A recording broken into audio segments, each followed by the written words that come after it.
Bien, entonces Felipe nos plantea un elemento de concepto, ¿cierto? La comprensión de un término. Entonces yo quisiera que lo pudieran señalar para poder referirme Sí.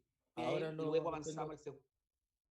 O parto por la reflexión, No, no, le digo los Felipe, para conceptos, dar tiempo. le digo los Ah, conceptos ya, ahora, ya, los tengo acá. claro. Eran dos conceptos que no sabemos dónde ubicar realmente, que es el que queremos poner en el esquema, que sería Ya. el rol docente y el marco para la buena enseñanza, que no sabíamos si ponerlos con la Ley General de Educación o con el currículum nacional o más abajo dentro de las bases curriculares. El rol docente puede ser una categoría que puede estar, yo diría, hacia los niveles superiores del esquema, porque el rol docente contempla una de las tareas que tiene de un punto de vista formal es la implementación del currículo, ¿cierto? Y sobre todo desde la perspectiva de la racionalidad técnica, es decir, que el profesor tiene que implementar aquello que está prescrito en el currículo. Ahora, desde la perspectiva de la noción de discurso, el rol docente cambia, en el sentido de que la acción docente implica la generación del currículo propiamente. Entonces, por eso, atendiendo a esta ejemplificación con dos elementos de contenido que hemos estudiado en este curso al inicio del semestre, que tiene que ver con las racionalidades, evidentemente el rol docente es una categoría inicial. Yo la pondría sobre los elementos o a la par de los elementos de bases curriculares, por la razón que acabo de explicar, porque como hemos señalado, la relevancia de la noción de discurso y de la racionalidad sociocrítica es evidentemente desde ahí en donde el rol adquiere una importancia que permite generar condiciones para la transformación, ¿cierto?, de los espacios educativos, de la vida de las personas, me refiero a los estudiantes, a las estudiantes, en ese sentido estoy hablando. Entonces, desde ahí, por supuesto, el rol docente es una categoría tremendamente importante.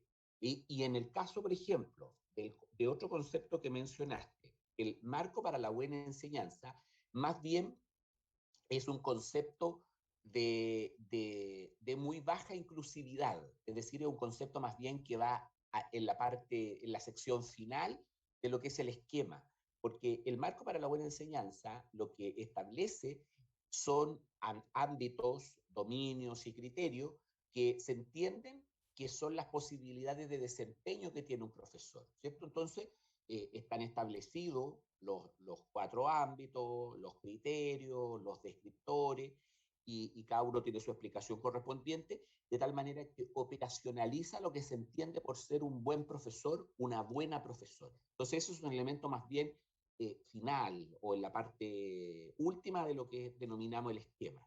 Entonces, en ese sentido, Felipe, consulto si respondo a la pregunta. Sí, profesor. Una última pregunta, y también no sé si alguien de mi grupo también quiera complementar, pero en ese caso el marco para la buena enseñanza no corresponde a un instrumento curricular propiamente tal. Sí, sí, Ah, corresponde, corresponde, ya. corresponde en la siguiente perspectiva.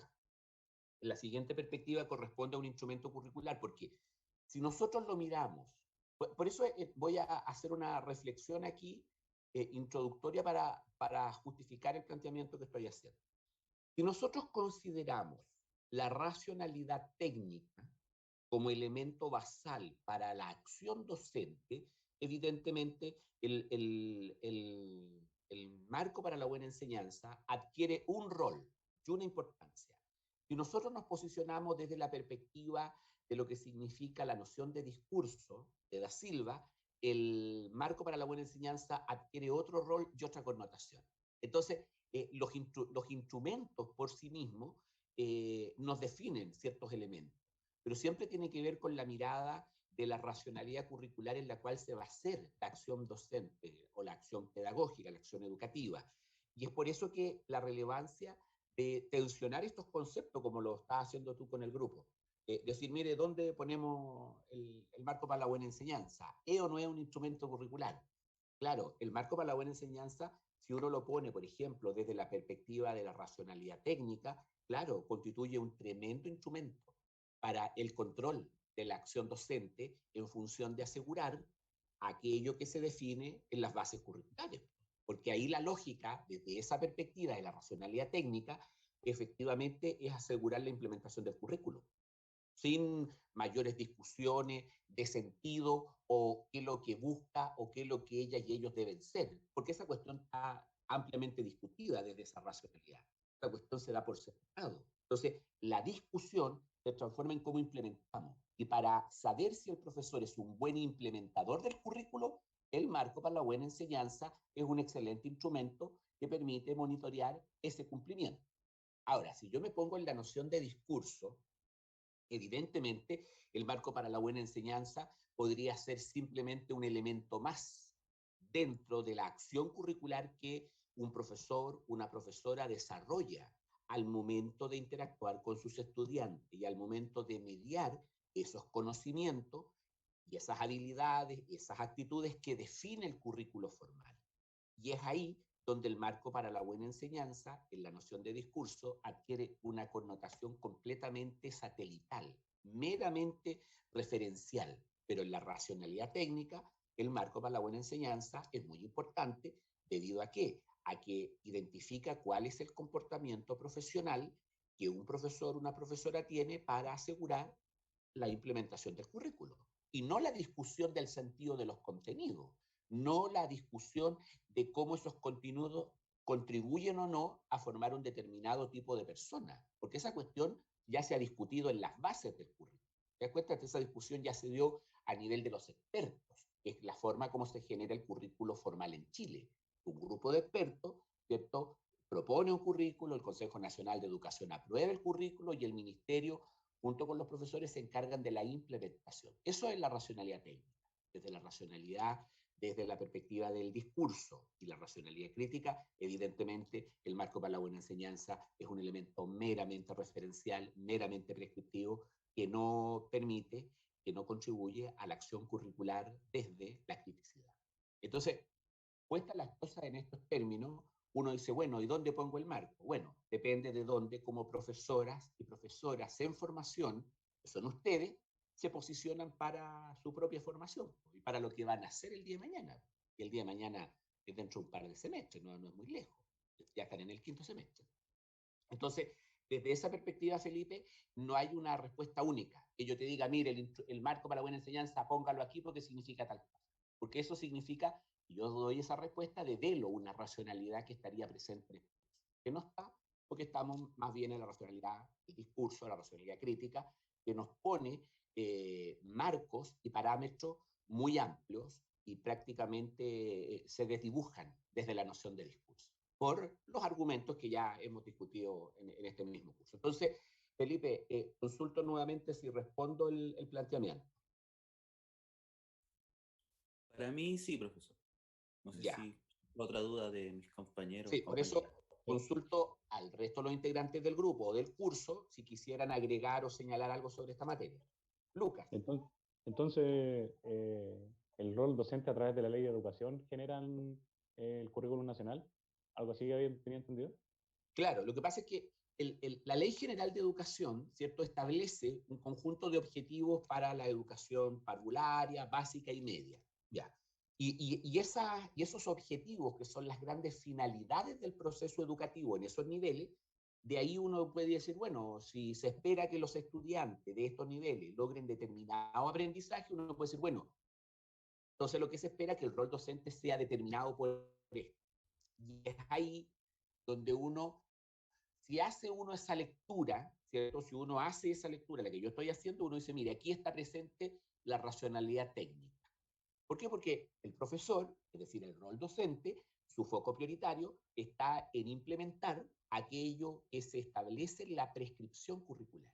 Ahora, si nosotros nos ponemos en la perspectiva de discurso, que significa que la acción docente genera currículo, es decir, genera este proceso sociocultural de negociación de significado conforme a un determinado tipo de persona y a un determinado tipo de sociedad, evidentemente el rol docente adquiere otra connotación. Entonces, por eso es muy importante cuando uno elabora un esquema tener claridad cuál es la base teórica de la cual yo estoy elaborando el esquema. Eso es muy importante. Es por eso que en este curso, y esta es una reiteración que voy a señalar, por eso en este curso estudiamos primero el origen del currículo, de dónde viene el currículo, estudiamos las racionalidades curriculares, estudiamos la noción de discurso, porque desde ahí es donde uno puede decir, mire, si yo estoy en determinada racionalidad, el rol docente tiene este comportamiento. Si yo estoy en otra racionalidad, el rol docente tiene este otro comportamiento. Entonces, esas son las cosas que yo diría más relevantes que ustedes tienen que conseguir como aprendizaje con este trabajo, que el rol docente no está prescrito por sí mismo, está en función de la racionalidad en la cual los profesores nos paramos y que puede ser distinta, y en mi opinión debe ser distinta, a la racionalidad técnica que predomina en el currículo escolar. Debe ser distinta. Porque si nos ponemos en la misma racionalidad, el rol docente es muy sencillo. Tenemos que hacer lo que el currículo dice que hay que hacer. Y no hay mayores discusiones serias. Las discusiones son de orden didáctica. ¿Qué enseñamos primero? ¿O qué recursos utilizamos? ¿Cuánto tiempo le damos a los estudiantes? Si el trabajo es grupal o individual. ¿Se dan cuenta? Se discuten cuestiones de ese tipo. Ahora, en otra racionalidad, la discusión es, oye, ¿por qué este contenido está presente en el currículo? ¿O este contenido, de qué modo contribuye a que mis estudiantes logren ampliar los horizontes afectivos, emocionales, las perspectivas de género, por ejemplo, las perspectivas de los procesos migratorios? ¿Cómo este contenido de la música logra hacer, por ejemplo, que los estudiantes logren tener una aceptación y una sana convivencia con los procesos de la migración que vive nuestro país en Chile? Entonces, uno dice, bueno, el rol docente ahí es distinto. Mientras tanto que si yo me pongo en la otra racionalidad, tengo que hacer lo que dice el currículo. Eso es lo que busca esa racionalidad técnica. Entonces, Lucas, consulto sobre el planteamiento que yo hago en función de lo que tú preguntaste. Sí, igual me quedan algunas dudas, pero me aclaró igual a lo mejor eso de que hay que marcar como desde la visión teórica de la que estamos viendo. Eso es Lucas, eso es lo clave, porque por eso hacer un esquema no es simplemente conectar los conceptos, el hacer el esquema devela finalmente en ustedes cuál es la posición teórica que tienen. Por eso el esquema no se puede hacer simplemente conectando conceptos, no, el esquema tiene que hacerse en función, oye, ¿cuál va a ser la racionalidad curricular que aquí vamos a suscribir en este grupo? Ya, si es la racionalidad crítica, bueno, las conexiones son muy distintas, a pesar que sean los mismos conceptos, que es que yo me pongo en la racionalidad técnica. Y esa es una discusión que ustedes tienen que dar al interior del grupo. Y, Okay. y eso, Lucas, te escucho. No, le voy a dar la gracia, pero disculpe. Y esa, en un minuto, Felipe, y esta misma discusión es la que se espera que ustedes promuevan cuando ustedes trabajen en una escuela. ¿Me entienden o no? Porque va a llegar del ministerio, va a llegar de la corporación o de la fundación, dependiendo de la escuela donde ustedes trabajen o incluso del municipio, va a llegar una idea o va a llegar un documento. Entonces el director, la directora puede decir, ya colega, estamos en el consejo de profesores, y hoy día vamos a estudiar este tema porque tenemos que implementar esta medida o esta política. Y uno, como profesor, como profesora, profesional de la educación, uno dice, bueno, ¿y cuál es la postura teórica que yo tengo sobre esta medida? Tengo que conocerla, claro, tengo que examinar de qué se trata, conocer sus fundamentos filosóficos, epistémicos, sociológicos, las fuentes del currículo. No se olviden que para eso nos sirven las fuentes del currículo. Son herramientas de análisis cuando nos llega a nosotros un programa de estudio, nos llega una política, nos llega una medida, nos llega un documento. ¿Cómo yo analizo esos elementos? Las fuentes del currículo. Vaya, hay elementos teóricos para analizar si lo que se nos propone es pertinente o no de acuerdo a nuestra mirada de educación. Y ahí es donde uno debiera decir en el consejo de profesores, oiga, colega, director, directora, yo propongo que esto lo discutamos de tal perspectiva, pero interroguemos este documento. ¿A quién pretende beneficiar? ¿Qué es lo que busca formar esta medida? ¿De qué manera genera nuevas oportunidades para nuestros estudiantes? Ahora, desde la racionalidad técnica es, bueno, hagamos una reunión para dividirnos las tareas, veamos cuánto presupuesto tenemos, veamos los recursos, ajustemos el horario para poder implementar esta medida, cortemos los recreos, ¿me entienden o no? Son otras las preocupaciones. Por eso, este taller que estamos haciendo ahora, que lo hacemos aquí en la universidad, es un taller que está mirando al ejercicio de la profesión. Cuando ustedes estén en posesión del título, trabajando en un colegio, en una institución educacional, y tengan herramientas teóricas para discutir lo que llega a sus manos, porque afecta el trabajo profesional y afecta lo fundamental, que es la vida de las personas. No es simplemente leer un documento con objetivos, más que eso. Felipe. Que dentro de la misma idea quería consultarle si nosotros no consideramos explícitamente un tipo de racionalidad, pero iniciamos nuestro esquema con la Ley General de Educación como fundadora del Currículum Nacional. ¿Estamos asumiendo entonces la racionalidad que toma el Estado o que elige tomar el Estado? No necesariamente, Felipe, por lo siguiente, porque desde un punto de vista del currículum formal, la Ley General de Educación mandata la generación de un nuevo currículo. Ahora, cómo ustedes conectan y cómo ustedes se apropian de esas conexiones y la posición que ustedes asumen es lo que devela la posición curricular de ustedes. Por eso, partir con la ley general en ningún caso es asumir la racionalidad técnica. Por el contrario, la ley nos mandata a los ciudadanos y a la ciudadana a cumplir lo que se establece ahí. Ahora, el discutir esos objetivos, el tensionar esos objetivos, el poner en duda esos objetivos, eso es parte de una posición teórica. Cuando tú dices, no, mira, hay que hacer estos objetivos porque la ley nos dice y estamos obligados, esa es otra posición. Entonces, en ningún caso, empezar con la ley general como concepto macro, porque así lo es una gran categoría, desde ahí no se devela una posición. ¿Dónde se devela la posición? Te paso al segundo punto de lo que tú consultaste, en la reflexión, porque como yo les pedí que cada uno de ustedes, con la finalidad de ampliar posibilidades, entrevistar a un profesor de música, hiciera las preguntas muy sencillas, porque era una mini entrevista. Entonces, en esa reflexión, que puede ser individual o colectiva, eso lo deciden ustedes, porque señalamos que alguno de ustedes tuvo dificultad para acceder a un profesor o a una profesora de música, se podía sumar al análisis de otra persona. O hacían un solo análisis con todas las entrevistas, o cada uno o cada dos personas. Eso es de libertad. ¿Qué es lo importante? Porque cuando uno se dedica a analizar una entrevista o un texto, vamos a traducir la entrevista a texto, ¿cierto? Aunque sea breve, uno dice, bueno, ¿cuáles son las herramientas de análisis? ¿Con qué yo voy a analizar? ¿Cuál es la herramienta que voy a usar para comprender, ¿cierto? Y tener una posición respecto de este texto. Bueno, ahí están todos los elementos teóricos que hemos estudiado en este curso. Uno de ellos es saber, por ejemplo, cuál es la posición sobre el concepto de currículo que tienen los profesores. Entonces, ahí es donde dice, mira, aquí aparece la noción de discurso. Aquí está el currículo tradicional. Aquí está el currículo basado en la materia o el currículo basado en la experiencia. Entonces, si ustedes se dan cuenta, esos conceptos que hemos estudiado son las herramientas para hacer el análisis. Y en ese análisis se devela la posición teórica que las personas tenemos.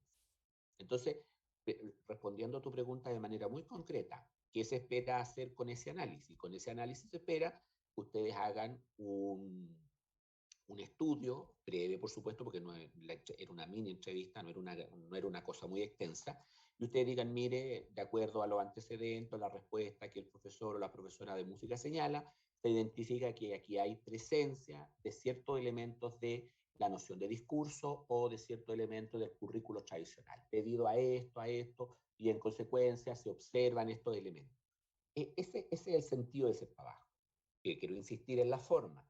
Puede ser colectivo, ponen todas las entrevistas juntas, o lo hacen individual y se identifican con su nombre, o lo hacen de a dos personas si es que una persona no logró entrevistar a algún profesor, porque eso es posible dado los tiempos que vivimos, que no es fácil contactar a las personas, porque todo el mundo se la llega en reuniones como esta. Entonces, está esa amplitud. Voy a hacer un paréntesis para poder saludar a Magdalena, que la veo que está en la sala. Hola, profe, estoy acá hace rato, pero gracias. Sí, Hola. pero que no te había saludado, Magdalena. No he Ya. dicho que tú ingresaste ahora, recién, hace un segundo. No, quería Ya. saludarte y saber cómo estás. Bien, ¿y usted, profe? ¿Cómo está? Bien. Oye, ¿supiste el resultado del estudio de homologación? Eh, ¿De homologación de otro ramo? Sí, No, pues todavía de la no. asignatura de psicología, pues de esa estamos hablando. Ah, mira, qué buena memoria. No, todavía no me lo dicen, pero Ya, yo estoy... te adelanto, hay una buena noticia, ¿Cuál? que tengo entendido que se homologó. Bacán. Y Gracias, profe. hay una buena noticia, pues, Magdalena. Bacán. Gracias, Ya, profe. eso es positivo. Tienes que Sí. esperar que te llegue la notificación formal o consultar al profesor Domingo Pavés, Ya. domingo.pavés@umce.cl, y tú le puedes consultar porque él es el profesor, el colega y el jefe de admisión y registro. Además, el profesor Domingo es profesor de música, es del departamento de ustedes. Ah, mira, no sabía. Sí, sí. Entonces tú le puedes consultar, estimado profesor, consulto cuál es el estado de la homologación que yo solicité. Y él te va a responder, te va a decir, sí, mire, llegó, está en la Contraloría, está en el decanato, porque da una vuelta a los papeles, algo que se estudia. Bacán, gracias, Así profe. que consulta, yo tengo entendido que sí, que te fue bien. Bacán. En Gracias. la de psicología, pues desconozco lo otro, porque lo otro no sé qué más homologaste, pero eso yo sé porque me comentó a mí la secretaria académica. Ah, mire, tiene su... Sí, pues, sí, porque trabajamos en conjunto con la colega, pues, nos hablamos, pues, Mire, nos hablamos. gracias. Ya, Gracias, profe. ya, que te vaya bien, oye. Vamos a saludar a Constanza Prado, que no la habíamos visto ahora. Hola, profe. ¿Cómo estás? Bien, bien, ¿y usted? Ya. Y Ailín. Gracias, Constanza. Ailín, Hola, profe. ¿cómo estás? Bien, gracias. Ya, qué bueno. Oye, no, a ver, ahí no parece que saludamos a todos y a todas. Sí, faltan algunas personas hoy, como Marcelo, que no lo veo hoy. Bueno, después vemos ese asunto. Bueno, entonces, esta es la respuesta que les doy a las consultas que ustedes me han hecho sobre el rol docente, el marco para la buena enseñanza, el sentido de fondo que tiene que hacer este trabajo, que es cuando uno se apropia, ¿cierto?, de ciertos elementos y está conociéndolo, uno tiene que tener una posición teórica. Y no solo para este trabajo, tiene que ver cuando uno, les vuelvo a insistir, en un consejo de profesoras, de profesores, uno tiene que tener una posición.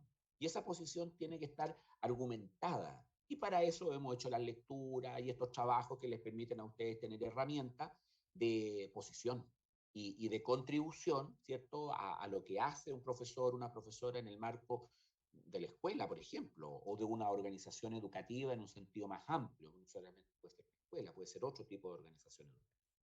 Bien, entonces consulto si alguien más tiene alguna otra pregunta o algún otro planteamiento sobre el taller, ¿cierto?, del sistema de análisis curricular que contempla la elaboración de un esquema y, ¿cierto?, y el análisis de esta mini entrevista que se ha hecho individual o colectiva o en pareja de dos o en trío también puede ser, hay flexibilidad para ello. Lo importante es que los elementos que hemos estudiado en este curso son las herramientas de análisis para que ustedes puedan hacer lo que corresponde al estudio que estamos requiriendo.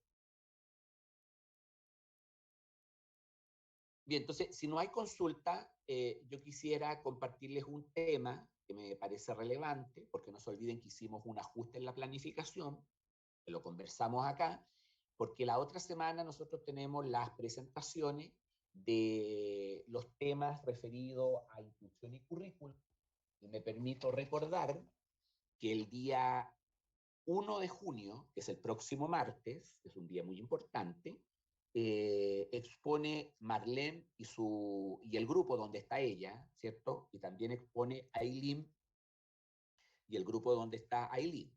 Marlene expone el decreto 83 y Aileen expone el decreto 170. Estoy solo señalando el nombre de una de las personas. Y el día 8 de junio corresponde al grupo donde está Pamela, con el DUA, el Diseño Universal de Aprendizaje, la sección 1, y el mismo 8 corresponde al grupo de Marcelo, donde hay más personas, por supuesto, que también corresponde al DUA, a la sección 2. Entonces no se olviden ustedes que ese día ustedes tienen que venir preparados para poder hacer un trabajo en clase, para que sus compañeras, compañeros y yo podamos aprender sobre qué significan esos instrumentos. La ley, ¿cierto? Las dos leyes, el diseño universal, porque es parte de la temática de este curso, atendía, ¿cierto?, la relevancia de incorporar en la formación de ustedes las temáticas de inclusión y que no solamente sean un tema así como para escucharlo, hay que vivirlo y es por eso que ustedes tendrán que hacer una actividad que permita a todo el curso poder experimentar sobre lo que significa la inclusión. Entonces, quiero compartirles lo siguiente.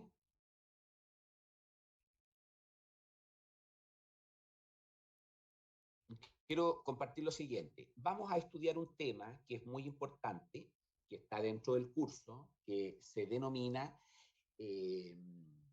el planeamiento educativo, así se llama. Entonces, este tema estaba posterior, pero vuelvo a insistir en la idea, hicimos un ajuste, ¿cierto?, para poder dar tiempo de este curso, de esta clase me refiero, a la evaluación formativa, que es lo que estamos haciendo. Yo voy a hacer esta presentación, que es breve, se las voy a compartir, la voy a subir a la plataforma, de tal manera que ustedes la dispongan, por supuesto. Y a la vez, solicito que las otras personas, ¿cierto?, que no han hecho las consultas, puedan hacerlas, porque, por ejemplo, el grupo de Matías, ¿cierto?, que no veo a Pablo Campos ahora, pero está Constanza, tampoco veo a Pablo Muñoz y tampoco está Marcelo. Este grupo también sería bueno que hiciera consulta, compartiera sus trabajos o sus ideas para poder evaluarlas formativamente. Lo mismo pasa con el grupo de Antonia, que está, Amanda no veo que esté en la sala, Aileen está, Ignacio tampoco lo veo, y Sandra que sí la veo aquí que está sana. Y lo mismo pasa con el grupo de Pamela Flores, Leslie, Araceli, Patricio y Christopher, que ese grupo, por lo que veo, está completo, dado que el grupo siguiente, el grupo de Marlene, Felipe, Lucas, Magdalena y Rocío ya consultaron y entiendo que han ido avanzando en el trabajo que hemos dado. Entonces, después que yo haga esta breve presentación, vamos a dar otro tiempo para que el resto del curso también tenga la misma oportunidad a consultar, a exponer su trabajo y podamos avanzar en el acuerdo que suscribimos en la última clase. El planeamiento educativo. Quiero contarles que este es un concepto bien clásico. Es clásico, pero también es muy útil porque nos permite inscribir una serie de elementos que hemos ido estudiando en este curso y que ustedes han estudiado también en cursos anteriores, y nos permite sistematizar y conectar las distintas temáticas o los distintos tópicos que ustedes han ido abordando en la formación inicial y por supuesto también. Y quiero decirles que el planeamiento educativo es un concepto que es superior a lo que los profesores denominamos clásicamente la planificación curricular. Porque la planificación curricular tiene que ver con un aspecto muy relevante del ejercicio de la profesión, pero es un aspecto bien delimitado, a diferencia del planeamiento educativo, que es un proceso donde la sociedad organizada realiza un análisis, ¿cierto?, de necesidades, de la situación, con perspectiva histórica y también con prospectiva, es decir, una mirada hacia el futuro, y sobre la base de ello establece una serie de objetivos o finalidades generales de lo que debe satisfacer la educación. Entonces, esa definición de objetivos o finalidades generales está involucrada, sin lugar a duda, una mirada socioantropológica, una mirada política, una mirada histórica, geográfica, entre otros, ¿cierto? Porque se van incorporando en esa definición. No se mire, queremos tal sociedad. Bueno, a la escuela se le encarga que se materialice la satisfacción de esa necesidad. Y por supuesto se considera adicionalmente a estos elementos una perspectiva política, una perspectiva filosófica también, y sin lugar a duda epistémica, es decir, de cómo se genera el conocimiento, cómo este conocimiento, ¿cierto?, se traduce a efecto de un conocimiento enseñable, porque no es la ciencia pura la que se pone en juego, sino tiene que ver con los elementos como estos se ponen en un marco de formación escolar. Y a partir de ello, ¿cierto?, de este análisis inicial, de la formulación de los grandes propósitos, viene un tercer punto, es donde se establecen los medios o los recursos y las estrategias que van a permitir dar cuenta de este trabajo que se ha hecho en el marco del planeamiento educativo. Y se incorporan instrumentos, recursos, cronogramas, acciones específicas, que son todos elementos de soporte para materializar lo que estamos denominando las finalidades del sistema educativo a través del planeamiento educativo.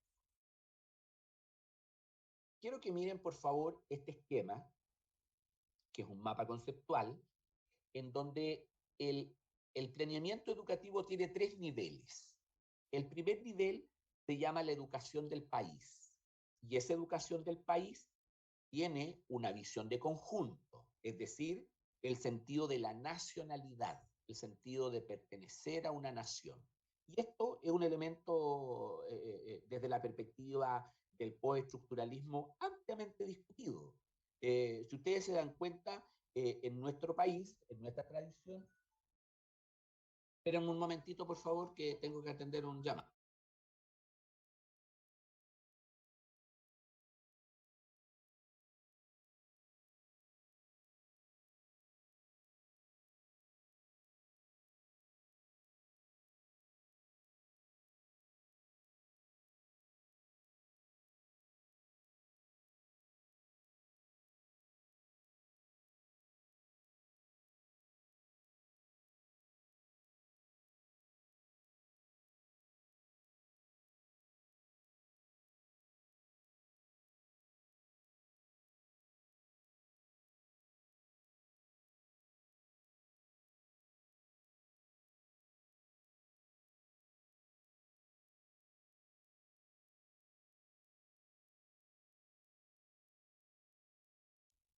Les ofrezco disculpas, pero era mi decana que tenía que responder un asunto que yo le había consultado. Entonces, les planteo lo siguiente. Cuando yo les hablo de la visión de conjunto, en la tradición de nuestro país, la tradición de conjunto siempre ha estado sobre la base de uno de los elementos que la componen, que es el sentido de la nación. La nación significa que hay una sola. Pero cuando uno mira, por ejemplo, la mirada postestructuralista, no hay una nación. Debieran haber varias naciones, como ocurre, por ejemplo, con los pueblos originarios en nuestro país.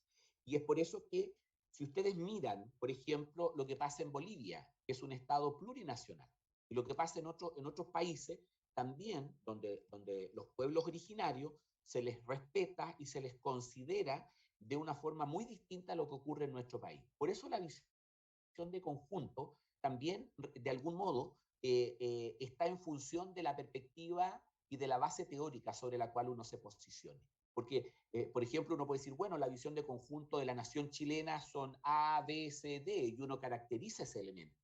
Oye, pero ¿qué pasa con los pueblos originarios?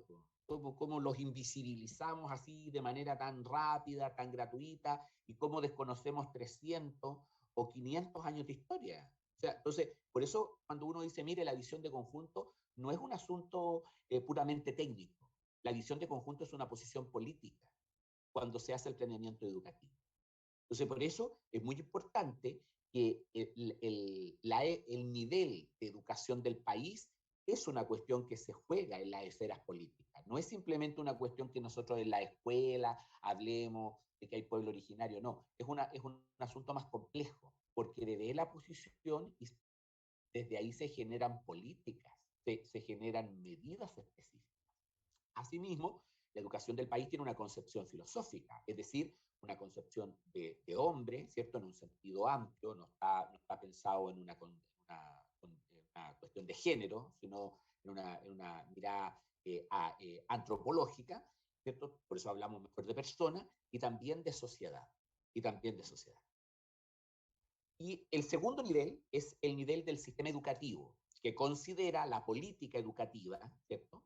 Que la política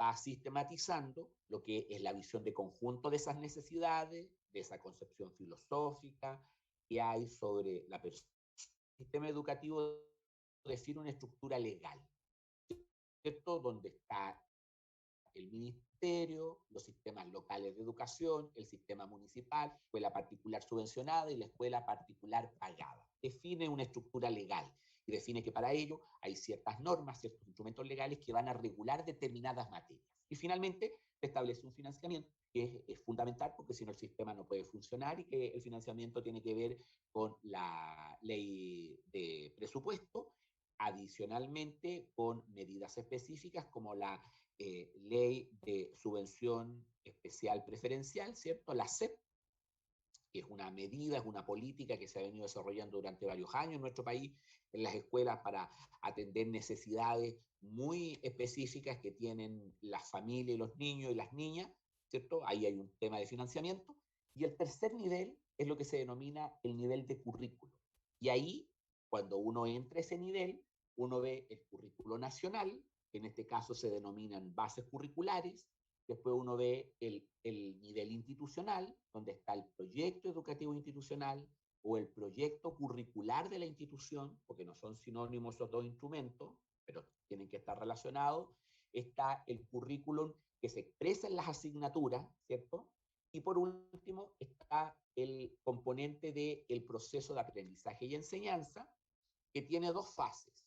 La de diagnóstico, donde se indaga sobre las características de los estudiantes, que eso lo vamos a ver en un momento, y lo de programación, que también lo vamos a ver dentro de un momento, no me voy a referir a ello en este momento.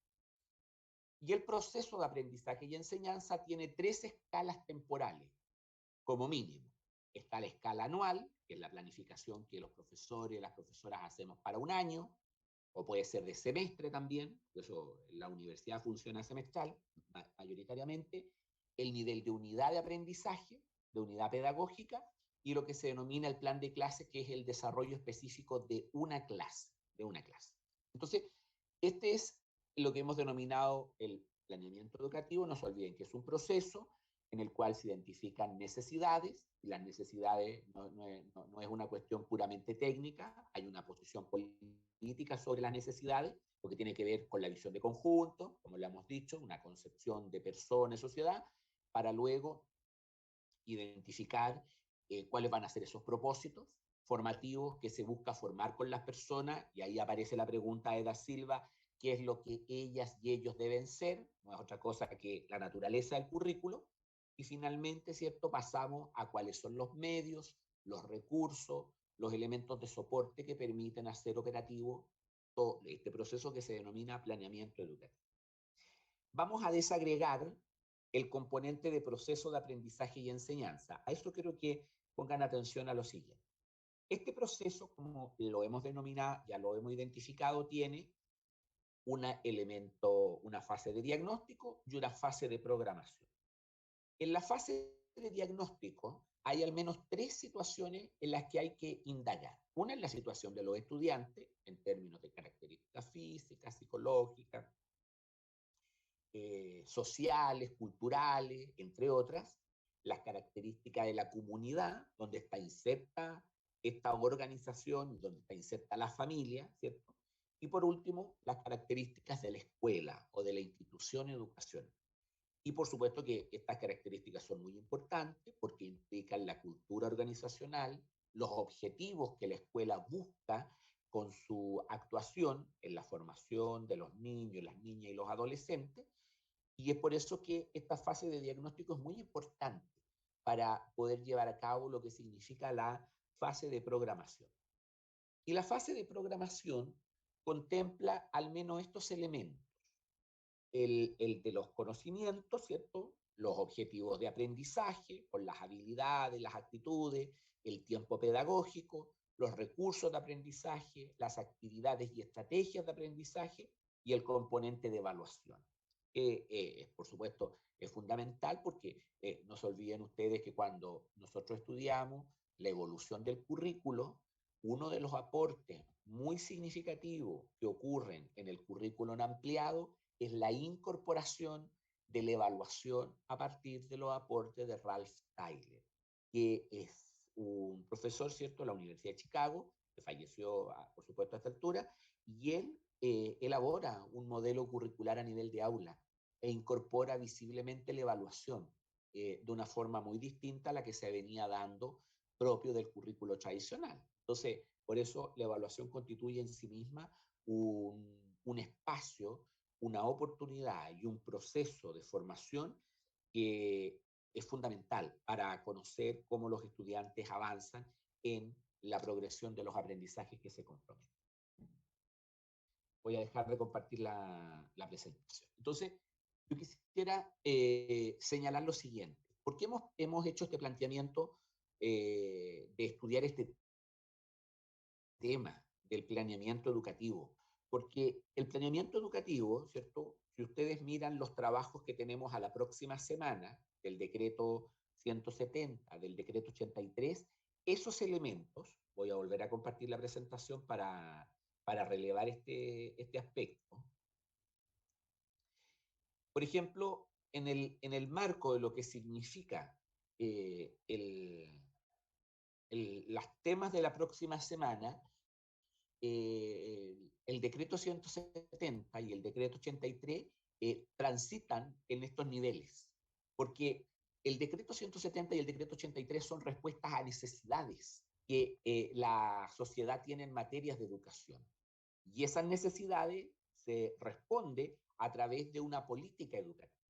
Y esa política educativa, ¿cierto?, se formaliza en estos dos decretos.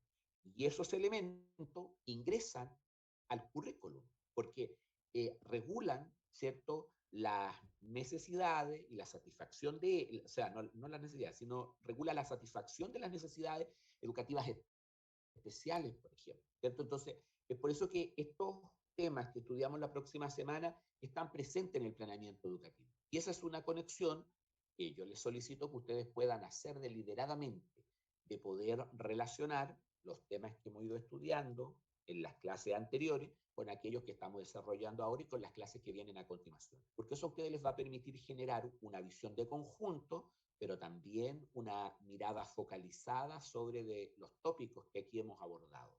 Y ese es un ejercicio que no es fácil, es un ejercicio que se va logrando en el desarrollo del semestre. No es una clase para que ustedes se armen esa mirada de conjunto.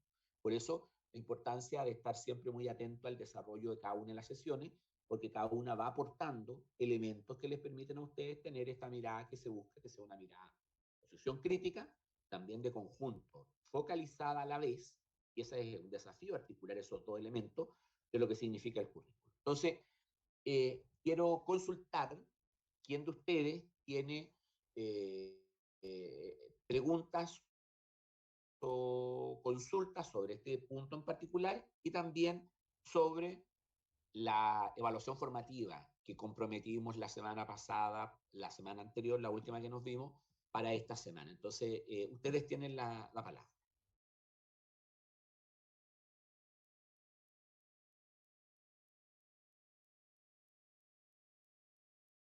Yo, profe, tengo una duda ¿Sí? respecto a la elaboración del esquema. Aún me quedan algunas dudas. No sé si tal vez podría volver a proyectar ese esquema que mostró y, por ¿Sí? ejemplo, ¿Sí? explicar usted cómo relacionaría los conceptos entre ellos dentro de ese mismo esquema, para tener como un ejemplo de tal vez ¿Sí? cómo poder relacionar los conceptos. Espera, que Esa es lo mi- proyecto en grande, Sandra, para verlo, para que ustedes lo Ya, puedan ver súper. bien. Ya. Entonces, la consulta que tú me estás haciendo, voy a tratar de exponer mi comprensión de lo que tú consultas, para que yo pueda entender. Entonces, entiendo que tú no estás consultando la manera en cómo dar cuenta de las relaciones de los distintos componentes del sistema curricular en el esquema. Esa es la pregunta, ¿no? Sí, tal cual. Ya. Entonces, para ello, una de las primeras cuestiones que hay que abordar es identificar cuáles son esos conceptos claves. Uno de los conceptos clave, ya lo dijo Felipe hace un momento, es el concepto de la Ley General de Educación, porque la ley mandata, ¿cierto?, la generación de un nuevo currículo que se comienza a implementar el año 2011 con las bases curriculares de primero a sexto básico, el lenguaje, matemática, historia, ciencias e inglés. Luego, el año 2012, se incorpora tecnología, artes, música, orientación, educación física y salud. Se incorpora, ya. Y luego de eso vienen las bases curriculares de séptimo a segundo medio y posteriormente, no hace mucho tiempo atrás, vienen las bases curriculares de tercero y cuarto medio. ¿Por qué hago esta secuencia cronológica? Para relevar que el concepto, uno de los conceptos claves más importantes es la Ley General de Educación, porque desde la ley sale el mandato de generar un nuevo currículo que se denomina bases curriculares. Ya, ahí tenemos un elemento. Entonces, para la implementación de las bases, ¿cierto? Se generan, o sea, para la implementación de la ley se generan las bases curriculares, que tienen una serie de elementos. Tienen fundamento, antecedente, concepción de aprendizaje, la fuente, la flexibilidad curricular. Y luego hay otro componente que hace relación a cómo las bases curriculares se hacen operativas. Y ahí aparece otro concepto, que es el concepto de programa de estudio y el concepto de plan de estudio. Y el programa de estudio tiene una estructura, donde hay una presentación, los objetivos, las habilidades, las actitudes, propuestas de actividades, hay propuestas de evaluación, hay ejemplos de recursos, entre otros componentes. Porque ese es un instrumento que operacionaliza o es una bajada de las bases curriculares. Lo mismo pasa con un segundo instrumento que corresponde a el plan de estudio. El plan de estudio, no se olviden que yo les he señalado esto, es un documento normativo, porque está sancionado por un decreto, en donde se establecen las asignaturas y al lado la carga horaria, es decir, la cantidad de horas de trabajo presencial que tiene cada asignatura. Y por eso los planes de estudio son distintos dependiendo si es de educación básica primero a sexto, educación de séptimo básico a segundo medio o la educación media de tercero y cuarto. Van cambiando la cantidad de horas y algunas asignaturas ingresan y otras salen y hay unas que son electivas y hay otras que no son electivas. Eso. Ahí hay un segundo componente que son los planes de estudio, son los instrumentos. Después hay un tercer componente que son todo lo que se denominan los recursos. Y ahí están la biblioteca, el centro de recursos al aprendizaje, los recursos que los profesores hacemos a nivel de aula, por ejemplo, los recursos que nosotros mismos elaboramos, entre otros. Y un cuarto componente que es la evaluación. Entonces, si yo tuviera que hacer una suerte de esquema, voy a bajar esta diapositiva. Si yo tuviera que hacer un esquema para responder la pregunta de manera muy concreta de Sandra, ¿cierto? Yo lo voy a poner en estos términos. Con este primero.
Voy a poner aquí.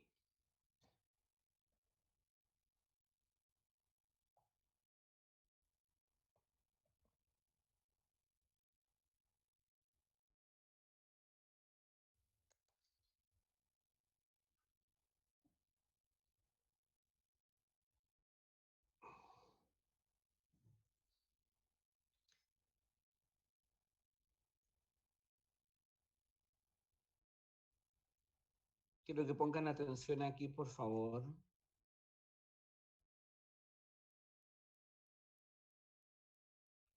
Si ustedes se dan cuenta, aquí están los mismos 4 elementos: las bases curriculares, los instrumentos curriculares, los recursos educativos en un sentido amplio, y la evaluación que cada uno de estos que tiene un color se desagregan en 2 elementos. Entonces voy a continuar haciendo este esquema. Por ejemplo,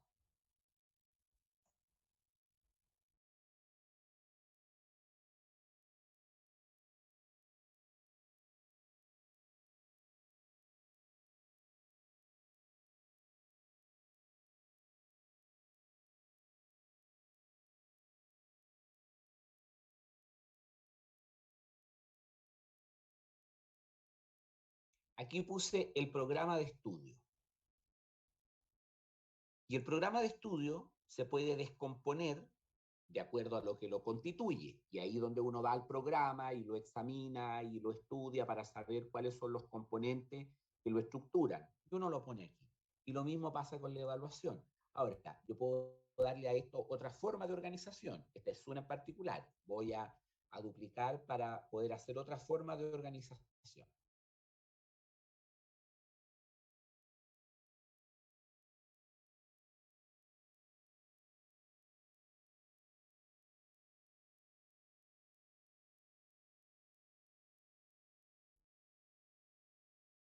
Ahí hice otra forma de organización.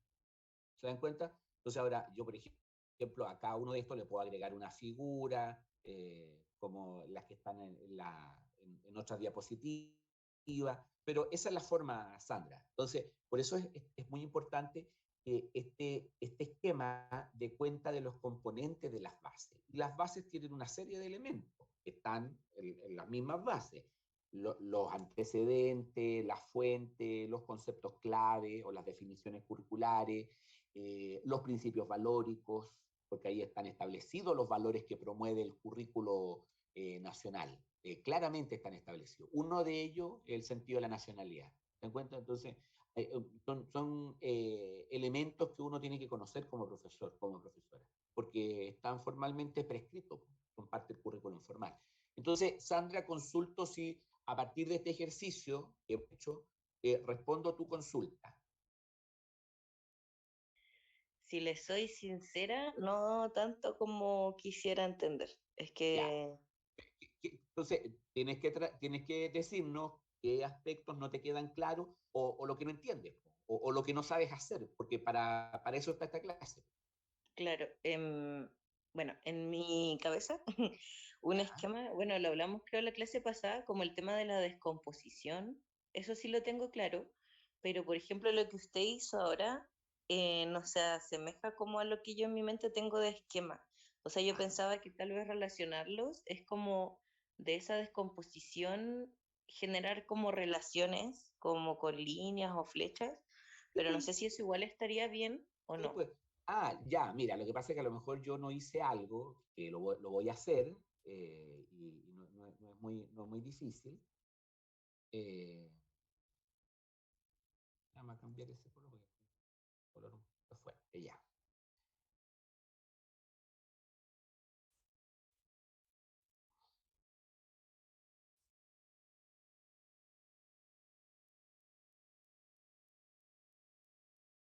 A estos yo les puse un mismo color por razones obvias, porque están todos dentro de un mismo nivel jerárquico. Están todos dentro de un mismo nivel jerárquico, por eso conservan un mismo color, por ejemplo. Pero estos que están aquí, yo ahora les voy a cambiar color.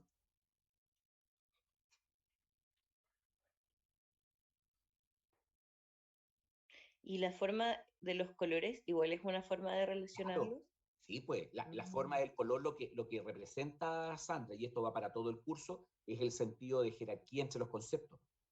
Ya. Entonces, por ejemplo, si este es verde, yo podría usar aquí los azules. Y los azules son todos de esta categoría. Los rojos son de esta categoría.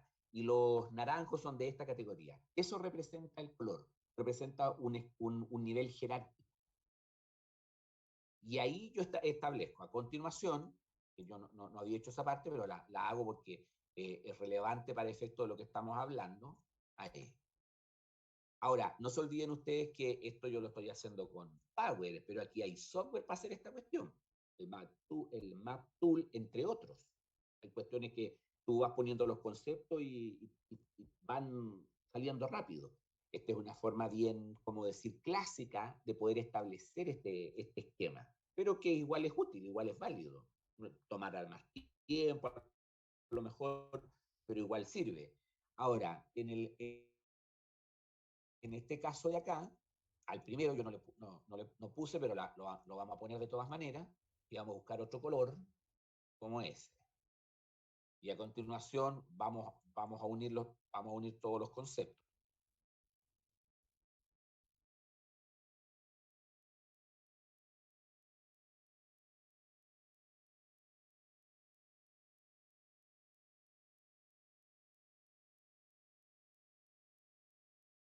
Y así lo van construyendo. Y cada uno de estos se va desagregando.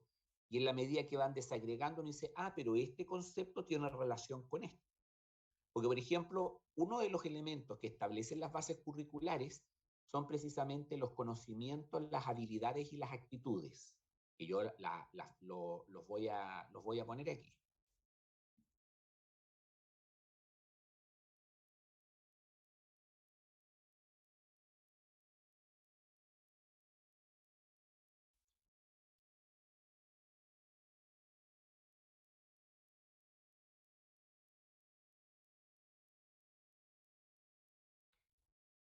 Y actitudes.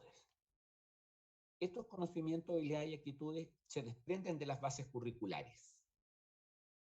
Y estos elementos son los que están presentes en los programas de estudio. Entonces, aquí valdría la pena poner esto aquí y poner este acá,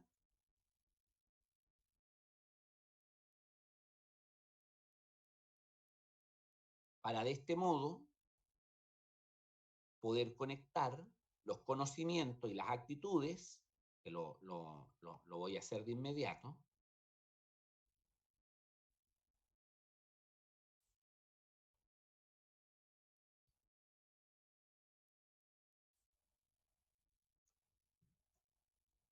con ese elemento. Ahí hay una conexión.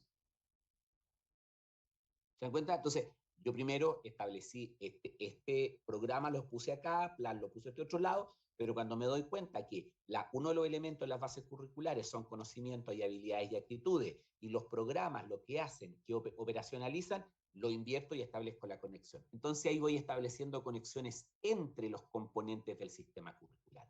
No se olviden ustedes que el sistema curricular tiene 4 áreas: recursos, instrumentos curriculares, bases curriculares y evaluación. Son grandes categorías.